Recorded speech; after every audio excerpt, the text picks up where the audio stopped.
같이 하나님 말씀 보도록 하겠습니다. 제가 읽겠습니다. 그러나 너희 듣는 자에게 내가 이르노니 너희 원수를 사랑하며 너희를 미워하는 자를 선대하며 너희를 저주하는 자를 위하여 축복하며 너희를 모욕하는 자를 위하여 기도하라.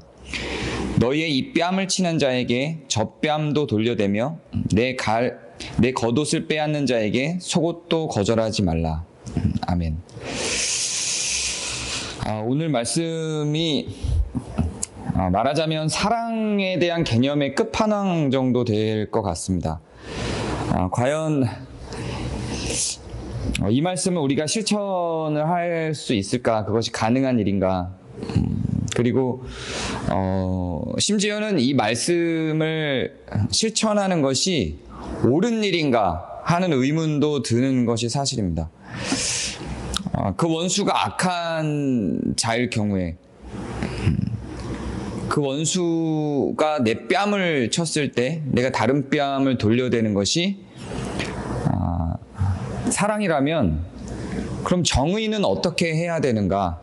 이런 여러 가지 고민들을 생각해 볼 수 있는 여지를 줍니다. 실제로 이 말씀과 충돌하는 말씀도 있죠. 누가복음 17장 3절을 제가 사랑에 대해서 시작한 이번 달 초기에 이야기를 했었는데요. 거기에선 이렇게 기록하고 있습니다.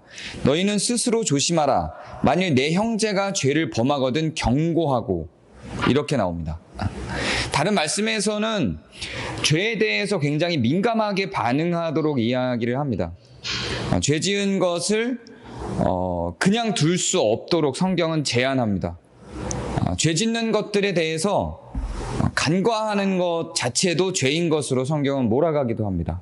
그래서 죄에 민감하게 반응하고 정의를 세우고, 즉 공의를 세우고, 그것이 사랑의 행로에 전제되는 조건이다 라고까지 제가 이야기를 한 적도 있습니다. 그러면 그렇게 정의를 세우고 공의를 세워야 한다면 부당하게 나에게 대했던 그런 행동들에 대해서도 내가 선대를 해야 하는가? 그렇다면 정의를 세우지 않고 정의는 사랑에 묻혀서 가도록 요청하는 것이 아닌가 하는 이상한 갈등 속으로 들어갈 수밖에 없습니다. 그래서 사랑과 정의는 끊임없이 우리의 신앙 속에서, 우리의 일상 속에서, 우리의 삶 속에서 충돌하는 개념일 수밖에 없습니다.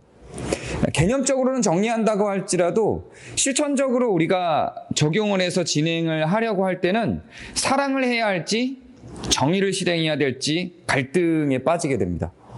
어느 상황에서 사랑을 실천해야 하고 어느 상황에서 정의를 실천해야 될지 고민에 빠지는 상황들이 우리 삶 속에서 끊임없이 진행을 합니다.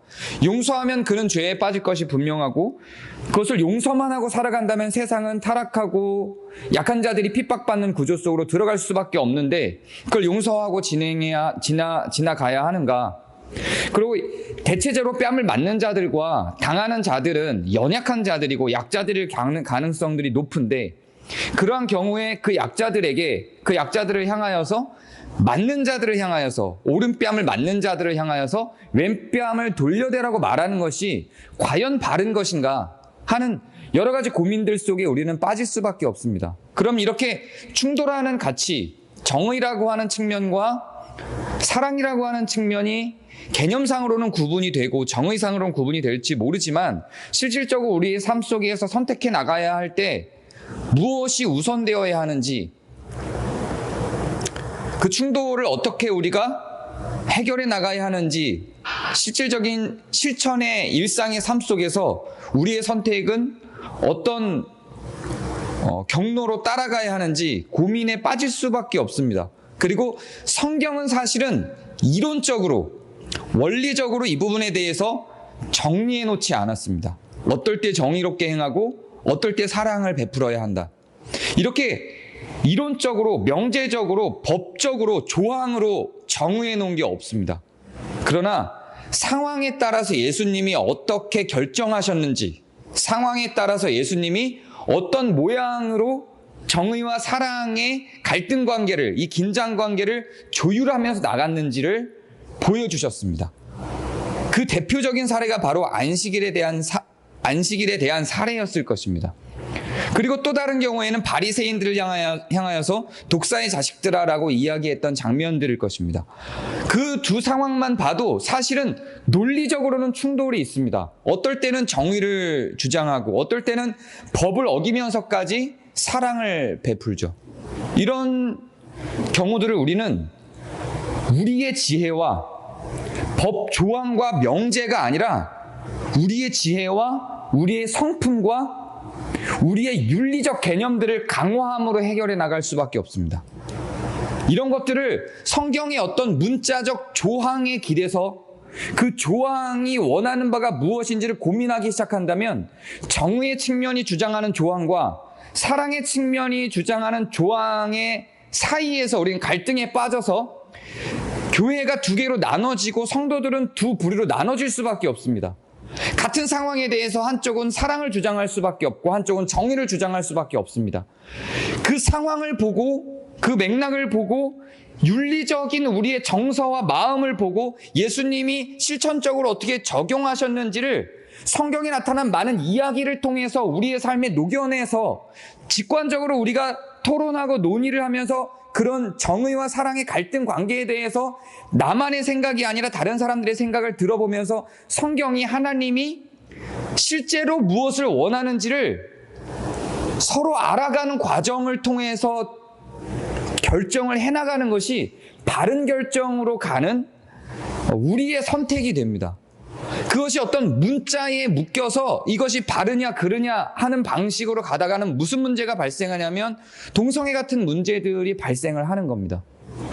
그 문자 조항이 갖고 있는 배경과 상황과 예수님이 다른 문제들을 어떻게 처리하셨는지에 대한 그런 예수님의 행동과 성경이 갖고 있는 윤리적 맥락이 없이 그 문자에 구속되어 있는 그 문자의 모든 우리의 생각과 결정과 삶과 일상을 다 몰입시켜버리는 결과들로는 그러한 방식으로는 우리는 성경을 우리의 삶 속으로 제대로 실천해낼 수가 없습니다. 그래서 성경은 한 구절, 어떤 한 장 이렇게만 봐서는 안 되는 것이고 성경 전체적인 맥락, 역사적인 흐름, 그 역사적인 흐름 가운데에서 그 문장이 그 법 조항이 왜 나왔는지를 전체적으로 이해하면서 갈 수밖에 없습니다. 그렇게 하지 않고는 성경은 거짓된 것이 되어져 버립니다. 당장 우리가 읽은 이 말씀 자체만 이 하나만으로 봐도 이미 제가 예를 든 여러 가지 다른 말씀들에 빗대어 볼 때 둘 중에 하나는 거짓이 되어져 버리고 마는 거예요. 정의를 세워나가야만 할 것인가, 사랑을 실천해 나가야만 할 것인가의 갈등 관계 속에서 우리는 어떤 한쪽에 몰입된 선택만을 계속하게 됩니다. 정의를 세워나가야 된다라고 하는 조항을 본 사람들은 모든 것들을 정의의 잣대로 다 사사건건 계산을 하면서 모든 것들을 정의의 잣대로 되게 돼요. 다 가늠하게 돼요. 그 자리엔 사랑은 없어지는 거죠. 사랑의 잣대만으로 그 모든 조항들을 계산해 나가는 사람들은 정의는 온데간데 없어져요. 모든 죄를 포용해 나가는 방식으로 가게 되죠. 문장이, 율법 조항이, 누군가가 한 그 말 한마디가 우리의 삶을 지배하기 시작하면 이렇게 치우쳐지는 결과를 만들어낼 수밖에 없습니다. 그래서 저는 성경은 의도적으로 이러한 양쪽 측면의 갈등 구조를 가져올 수밖에 없는 우리로 하여금 고민하게 만드는 문장들을 계속해서 던졌다고 생각합니다. 예수님 한 분의 말 속에도 이런 내용들이 문장만으로 보면 충돌하는 것들이 너무 많았죠. 제가 앞서서 지지난주에 이런 갈등 구조, 법과 정의와 사랑의 충돌을 어떻게 예수님이 해결했는지에 대한 갈등 구조를 계속해서 설명을 했고, 지난달에 윤리에 대해서 설명할 때도 마찬가지로 그 개념을 설명을 했죠. 결국은 법에 기대서 갈 수 있는 것이 아니라 법을 뛰어넘는 윤리적 개념이 기독교인들에게 있고 성경의 서사 속에 나타나 있고 성경이 길게 역사를 통해서 기록된 이유가 단 하나의 조항이 한 상황에서 동일하게 모든 역사 속에서 동일하게 적용되는 것이 아니라 역사의 흐름에 따라서 다르게 적용되고 사람에 따라서 상황에 따라서 다르게 적용되는 상황들을 성경은 계속 보여주죠. 누군가에는 독사의 자식들이라고 했지만 그보다 덜한 죄를 지은 사람들도 굉장히 철저한 잣대를 내밀고 철저하게 징벌을 내리고 저주의 말을 퍼붓는가 하면 그보다 훨씬 더 큰 죄를 짓는 사람에 대해서는 또 굉장히 큰 사랑을 베푸는 이상한 상황들이 끊임없이 발생하는 것들은 우리는 확인할 수가 있었습니다. 그래서 결국 이건 우리는 어떻게, 특히 이 원수 사랑이라고 하는 개념을 우리는 어떻게 받아들여야만 할 것인가? 이걸 문자적으로만 받아들여서 우리의 삶에 이것을 실천해내게 되려면 무슨 문제가 발생하냐면 형제들을 버리는 문제들이 발생합니다. 성경을 문자적으로 볼 때에 어떤 일이 벌어지는지 한번 생각해 보세요. 아까 처음에 제가 읽은 건 형제가 죄를 범하거든 경고를 주는 거예요. 형제의 죄를 그냥 간과하지 못하도록 성경은 계속해서 이야기를 합니다. 그리고 원수에 대해서는 내 뺨을 쳐도 다른 뺨을 대주도록 요청을 하죠. 이거를 그대로 한번 문자적으로 적용해 볼까요? 내 가족, 내 형제, 내 공동체, 내 옆에 있는 사람, 내가 사랑하는 사람들에게는, 실제로 내가 사랑하는 사람들에게는 계속 경고를 주는 거예요. 계속 지적을 하는 거죠. 그 가운데서는 사랑을 찾아볼 수가 없게 돼요. 그리고 저 멀리 있는 오히려 원수인 자들에게는 계속 사랑을 베풀어요. 어떤 일을 나에게 해도 용서해요. 그리고 오른뺨을 쳤는데 왼뺨을 갖다 대주죠. 이런 삶을 살아가게 되는 거예요. 그리고 정말로 상당 부분 기독교인들은 이런 삶을 살아갑니다. 성경이 문자적으로 그렇게 이야기하고 있으니까요. 그러면서 꼬이는 거예요. 이게 이런 삶을 살아가면서 갈등을 느끼지 않는다면 그 이상한 겁니다. 내 가족들과 내 형제와 내가 사랑하는 내 주변에 있는 대상들에게는 문제를 계속해서 지적하고 다니는데 오히려 원수와 같은 자들에게 저 악한 사람들의 죄는 다 용서하도록 요청하고 오른뺨을 쳤을 때 왼뺨을 대주는 그런 일들이 발생을 하는 거죠. 이걸 우리는 어떻게 받아들여야만 할까요? 먼저 이것이 아주 틀리지 않았다라는 입장의 주장을 하나만 해보도록 하겠습니다. 많은 신학자들이 이 부분에 대한 고민을 했고 이 부분에 대해서 논의를 하고 지금도 해결되지 않는 난제 중에 하나입니다. 그래서 결국은 이 갈등이 해결되지 않기 때문에 성경은 가짜야 이렇게 결론을 내리는 사람들도 굉장히 많습니다. 그런 신학자들도 굉장히 많아요. 결국은 성경은 여러 저자가 썼어. 왜? 하나의 주제가 아니야. 어떨 땐 사랑하라 그러고 어떤 땐 정의를 실천하라 그래. 이게 부딪혀서 한 사람이 이걸 썼다고 볼 수가 없어. 두 개의 주장이 있어. 그러니까 성경은 나중에 편집된 거야. 그러니까 성경은 그냥 짜맞춰진 것일 뿐이야.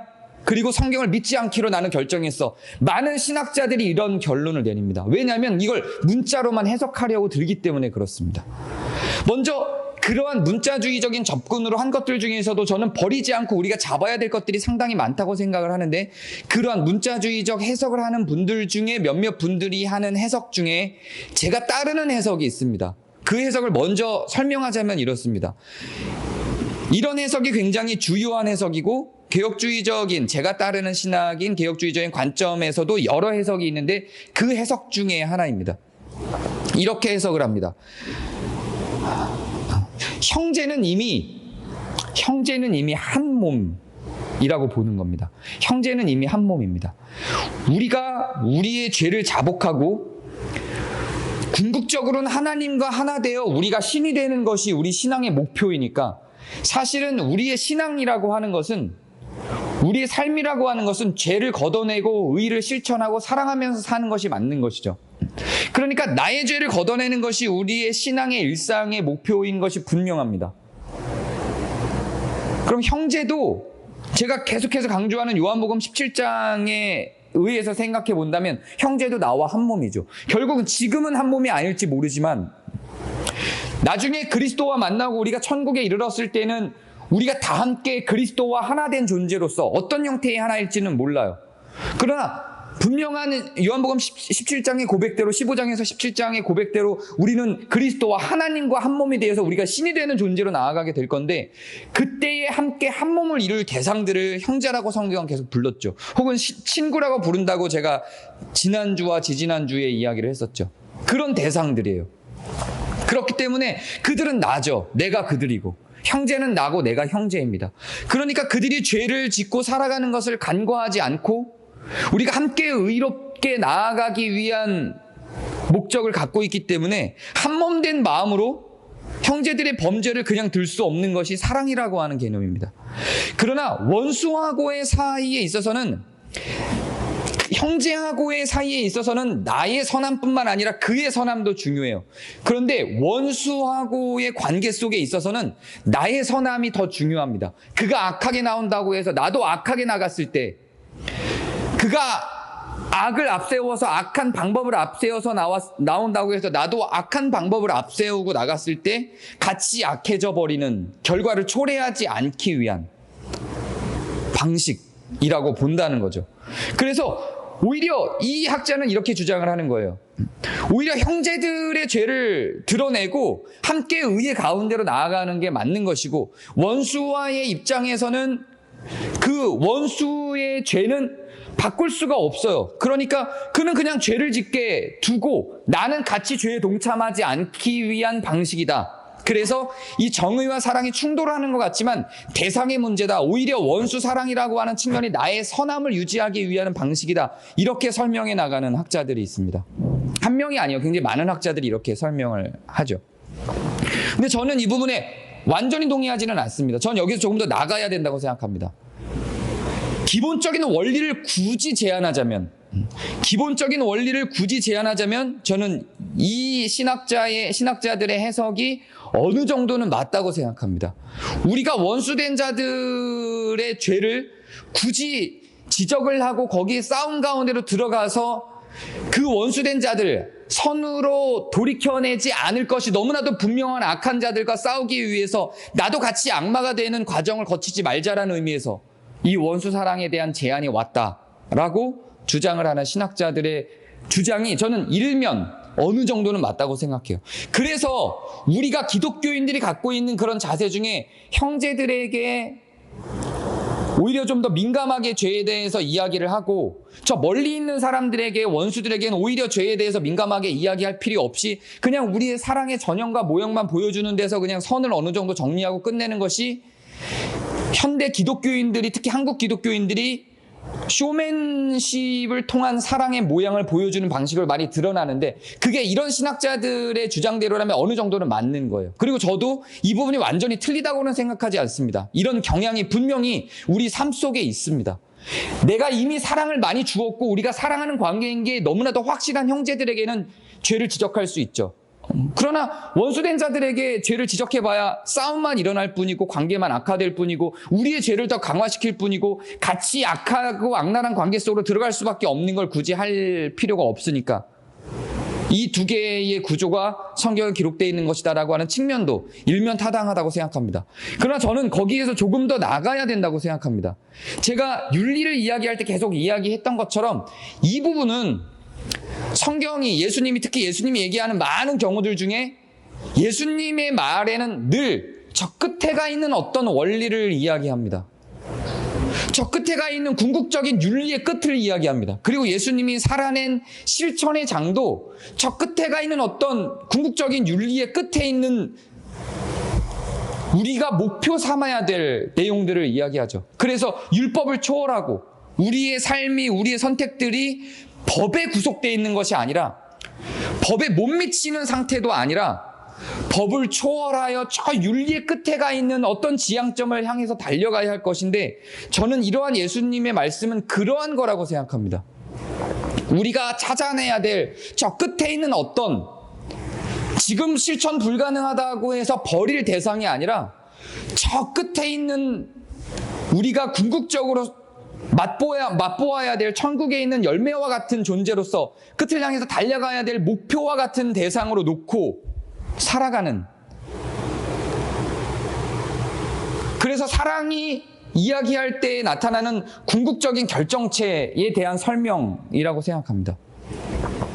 그러니까 이거는 어딘가는 적용하고 어딘가는 적용하지 말아야 된다라고 하는 그 앞서 제가 설명했던 신학자들의 주장만이 아니라, 그것도 제가 어느 정도는 인정한다고 이야기를 했죠. 왜냐하면 실천적으로 지금 당장 현 시점에서 우리가 이 갈등을 해결하는 구조 속에서는 그러하다는 거예요. 그러나 궁극적으로는 우리가 원수까지 그렇게 사랑할 수 있는 사람이 되는 것, 그러한 성품을 갖는 것이 우리의 최종적인 목표라고 할 때에, 그것이 사랑이라고 우리가 생각한다라고 할 때에,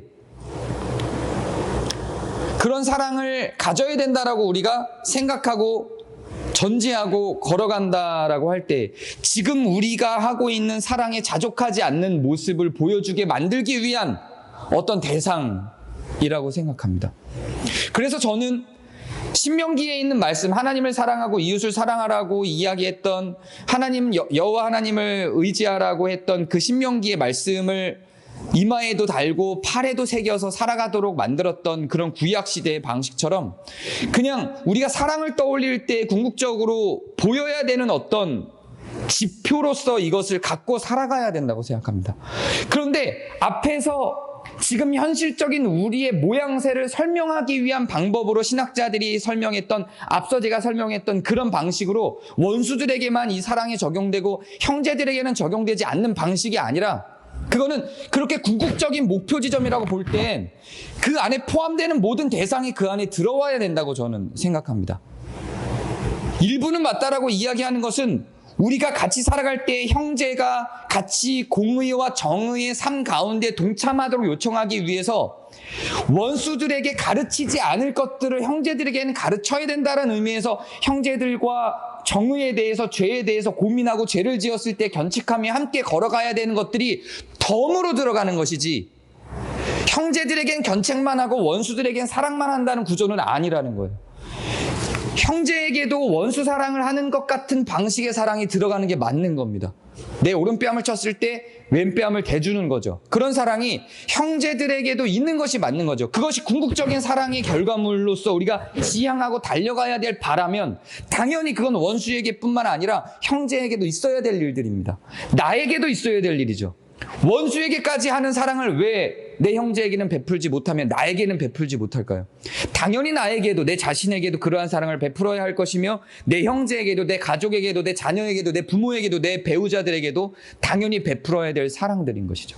그런데 차이가 있다면 원수들은 원수들의 갈 길로 악하게 가는 것을 우리가 어떻게 할 방법이 없으나, 우리가 형제들끼리는 정의가 무엇인지 공의가 무엇인지를 서로 이야기하고 죄 가운데로 빠지지 아니하고 사랑으로 말미암아 죄의 더미 가운데로 던져지지 않게 되기 위해서 그 죄를 같이 견책하면서 더 정의롭고 공의로운 것들을 바탕으로 삼아서 함께 사랑을 실천해내는 대상으로 내 형제를 두기 위해서 사랑의 정의가 추가적으로 가는 겁니다. 그래서 아까 제가 처음에 이야기했던 죄를 범하거든 경고하라고 하는 것은 사랑이 없는 경고가 아니요, 내 뺨을 쳤을 때 내 왼뺨까지 내줄 수 있는 것을 전제로 하고, 내 오른뺨을 쳤을 때 내 왼뺨을 내줄 수 있는 수준의 사랑을 원수에게까지 행할 것이라면 당연히 내 형제에게도 행할 것을, 그 마음을 품는 것이 첫 단계가 되는 것이 맞는 거죠. 이것이 첫 단계가 되지 않고 내 형제에게도 그것을 해낼 수 없으면 어떻게 그것이 원수에게 갈 수 있습니까? 그건 신학자들의 상상 속의 이론일 뿐이에요. 그렇지 않죠. 우선적으로는 당연히 나에게 그런 마음이 있어야 할 것이고요. 그리고 내 형제에게, 내 배우자에게, 내 아내에게, 내 남편에게, 내 자녀에게, 내 부모에게, 내 형제에게, 내 공동체 구성원들에게 그러한 마음들이, 그러한 사랑들이 생기는 것이 다음 순서겠죠. 그것이 가능해져야 원수까지 갈 것이죠. 그러니까 그 원수 사랑이라고 하는 것은 저 궁극적인 지점에 있는 모양새인 것이죠. 그걸 향해서 우리가 달려가야 할 것이지만 그것만 하라는 건 아니에요. 그거는 목표 지점에 있는 것이지, 출발선에선 당연히 우리 주변의 내 형제들과 내 가족들을 사랑해야죠. 그와 같이 오른뺨을 쳤을 때 왼뺨을 내어줄 정도로. 그러나 거기에 추가적으로, 형제들에겐 거기에 추가적으로 저 원수들에겐 요구하지 않는 정의에 대한 것들을 같이 이야기하는 겁니다. 그리고 그러면 그 원수들은 정의를 행하지 않고 범죄하도록 계속 둡니까? 그러지 않아요. 여기서 공동체가 중요한 겁니다. 그래서 공동체 가운데 공공선이 중요하게 자리를 잡아야 되는 겁니다. 공동체 가운데 공동선이 중요하게 자리를 잡아야 되는 이유, 그렇게 자리를 잡아가는 방법이 뭐냐면, 우리가 갖고 있는 정의가 공동체를 통해서 세워졌을 때, 우리가 갖고 있는, 함께 지니고 있는 형제들이 범죄를 했을 때 그것을 경고하고 견책하여 함께 공의롭고 함께 정의로운 방법으로 같이 걸어나갔을 때, 우리가 개인적으로는 그 죄를 행하는 원수를 향해서 당신은 죄인입니다라고 부르짖으면서 외치는 것이 무의미하죠. 모임이에요. 그러나 우리가 정의가 무엇인지를 구축하고 우리 안에서 그것들이 공동선이 정해져서 그것을 우리가 실천하면서 함께 살아갔을 때 저들이 우리의 모습을 보는 거죠. 이걸 연대라고 하는 겁니다. 연대는 공동체를 통해서 구성되지 않고 어떤 연대라고 하는 목적성만을 갖고 구성된 연대면 그거는 사랑이나 정의의 연대가 아니라 이익 집단이 돼버려요. 너무나도 많은 NGO들이 그렇게 가버리고 말죠. 어떤 한 목적을 향해서 모이는 연대는요, 사실은 저는 신뢰하지 않습니다. 신뢰하지 않아요. 연대는 공동체를 중심으로 나아가는 겁니다. 형제 애가 있는 데서부터 연대는 시작돼야 된다고 저는 생각합니다. 저만의 생각은 아니죠. 많은 학자들이 이미 정리를 해놓은 생각에 저는 동의를 합니다. 공동체성이 없이 연대만으로 어떤 목적성을 갖고 어린이를 도와야 되라는 연대가 생겼어요. 그건 어린이를 돕지 않는 모든 것들을 적으로 간주하게 되는 이익 집단이 돼버린다니까요. 연대는 그런 식으로 가서는 오히려 타락하는 구조로 갈 수밖에 없어요. 장기적으로는. 수많은 NGO들이 그렇게 가죠. NGO를 욕하는 게 아니에요. NGO를 욕하는 게 아니라 결과적으로 그렇다는 거예요. 결과적으로. 그들이 모이기로 했던 공동체성이 아닌 그들이 모이기로 했던 그 목적 이외의 다른 것들은 의미가 없어져요. 어떤 목적성을 갖고 만들어가는 연대는. 그러나 공동체성을 갖고 정의가 무엇인지를 함께 고민하고 결정하며 그 안에 사랑이 떠나지 않도록 단지 그 연대의 목적뿐만 아니라 다른 일상과 세계를 바라보는 세계관과 관점과 인생을 바라보는 인생관이 함께 어우러져 뭉쳐져 있는 그 사람들이 우리와 같은 사람들이 어떤 목적을 갖고 연대를 한다면 그게 갖게 되는 힘은 완전히 다릅니다. 이미 다른 사랑의 개념과 정의의 개념들이 일상을 품어서 연결되어서 짜여져 있는 그물망 같은 모든 세상에 대한, 세계관에 대한, 인생관에 대한 개념화들이 그물망처럼 엮여져서 나와 있는 어떤 목적이 생기는 거예요. 그걸 갖고 연대를 하는 건 그 일상의 밑바탕이 아무것도 없는, 아무런 밑바탕이 없는 단지 연대의 목적만 갖고 모인 사람들이 갖게 되는 연대하고는 지속성에 있어서도요, 건강함에 있어서도, 추진력에 있어서도, 견고함에 있어서도, 투명함에 있어서도 완전히 다릅니다. 그래서 저는 연대는 공동체성을 기반으로 해야 하며 그 연대 가운데는 원수 사랑을 목적으로 하고 우리가 함께 갖고 있는 어떤 공동선의 가치관, 그것이 우리라면 당연히 기독교적인 가치관이겠죠. 그것을 함께 어우러 놓고 정의가 무엇인지를 서로를 견책하고 경고하며 나아갈 수 있는 구성이 되는 겁니다. 그렇게 가는 연대가 바른 연대로 갈 수 있는 것이고, 성경이 이야기하고 있는 수많은, 지금까지 제가 사랑과 윤리 속에서 끊임없이 그러니까 끊임없이는 아니죠. 2달 동안 계속 얘기했던 정의와 사랑 가운데는 계속 공동체가 있죠. 그 제 얘기가 아니에요. 계속 성경 얘기죠. 성경 얘기. 정의가 공동체성에 기반한 연대 없이 실현되는 것은, 온전하게 지속적으로 실현되는 것은 굉장히 어려워요. 사랑도 마찬가지예요. 사랑도. 교회가 모여서 뭐하지? 현대사회에 있어서 교회가 할 수 있는 역할이 뭘까? 이제는 모이지 않아도 돼 라는 생각 속에서 가나안 성도는 계속 양산이 되죠. 저는 이 부분이 빠졌기 때문이라고 생각해요. 공동체성에 기반한 어떤 목표성이 있어야, 공동체성에 기반한 어떤 목적성이 있어야, 여기서 공동체성이라고 하는 건 우리가 일상의 관여가 가능하고 서로의 일상을 이해할 수 있는 구조 속에 있는 사람들이 만들어낸 연대 속에 있어야 무엇인가가 이루어집니다. 저는 그렇게 생각합니다. 그렇지 않으면 어떤 목적성만을 갖고 만들어진 연대는 금방 파기됩니다. 혹은 변질되거나 그것 외에 다른 것들은 적으로 간주하는 이상한 모양으로 나타나 버리게 되는 거죠. 이것이 교회가 갖는 힘이라고 생각합니다. 현대 교회들은 바로 이러한 교회가 가질 수 있는 이 특수한 힘들을 상실했기 때문에, 모든 교회가 그렇다는 건 아니죠. 당연히 대부분의 대형화된 교회들은 이 공동체성에 기반한, 일상의 공동체성에 기반한 사랑과 정의의 연대를 없이 몸집 키우기, 그 교회가 갖고 있는 어떤 비전을 향해 달려가기 위한 목적성만을 갖고 있는 연대를 갖고 가다 보니까 그 외 다른 것들은 다 무너지게 되는 거죠. 기초가 없어지는 거예요. 공동체의 기초가 없어지는 거예요. 그러니까 타락할 수밖에 없어요. 교회만이 아니에요. 많은 NGO들과 많은 단체들이, 사실은 많은 정치 집단들이 다 그러하다고 저는 생각합니다. 그래서 정말 건강한 연대는 거대해질 수 없고 거대해져서도 안 되며, 함께 일상에서의 죄와 사랑을, 정의와 사랑을 끊임없이 논의하고 고민하고 생각하고 서사적으로 적용하고 맥락적으로 이해할 수 있는 공동체가 구성돼서 그 안에서 정의와 사랑이 실천되어져 나가야 한다고 저는 생각합니다. 그 끝에는 성경이 제안하는 대로 당연히 원수 사랑이 있고, 그 현장에는, 우리의 밑바탕에는 죄를 범하지 않기 위한 서로 간의 긴장된 눈치들이 있어야 된다고 생각합니다. 그래서 죄를 범하지 않기 위한 서로 간의 긴장된 눈치를 바닥에 깔고, 우리의 발바닥에 깔고, 우리의 시선은 저 끝에 원수 사랑을 향해서 가면서 형제를 사랑하고 형제의 죄를 서로 점검해주며 함께 걸어갈 수 있는 공동체가 정말로 사랑이 실천될 수 있는, 죄 없는 사랑이 실천될 수 있는, 요한복음 17장에 나타나는 하나님과 한 몸을 이루는 신으로서 살아가는 것에 대한 하늘의 뜻이 땅에서도 이루어지게 만들 수 있는 구조라고 저는 생각합니다.